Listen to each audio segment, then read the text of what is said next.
Bang, gimana cara membuat intro Power Editor? Gampang banget, begini caranya, simak sampai akhir.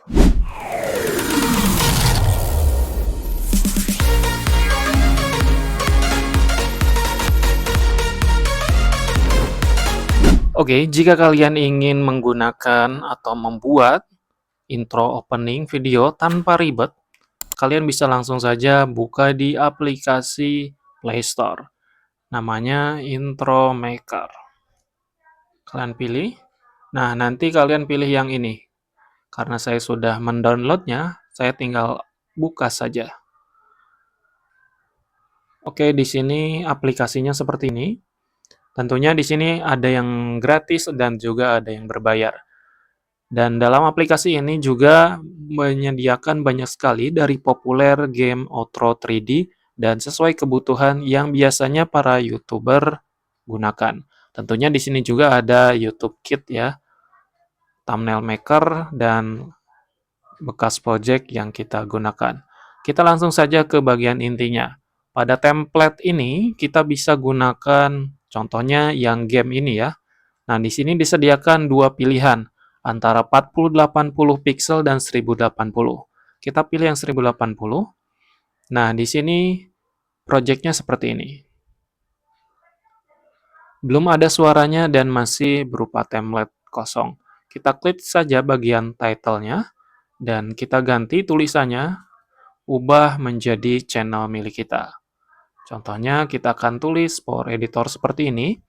Nah, di sini ukurannya masih besar, bisa kita adjust, tarik saja seperti ini. Jangan ragu, ataupun kalian ingin mengganti dari fontnya juga bisa. Setelah itu kita klik OK. Di sini akan seperti ini.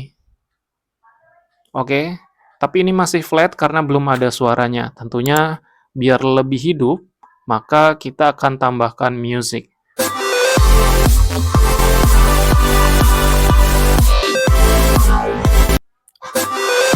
Oke, untuk musiknya sendiri di sini sudah diklasifikasikan antara intro, outro, dan lain sebagainya.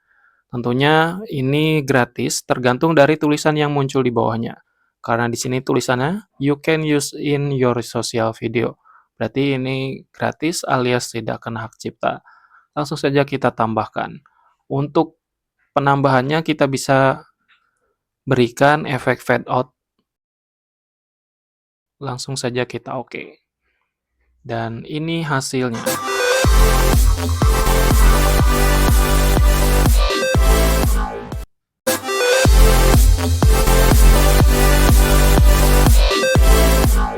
Dan langsung saja kita klik OK. Maka di sini aplikasinya sedang mengekspor dari video kita. So, begitulah dari aplikasi Intro Maker. Jika kalian ingin lebih lagi, bisa kalian explore. So, share, like, and comment jika itu bermanfaat, dan jangan lupa subscribe. So, see you in the next video.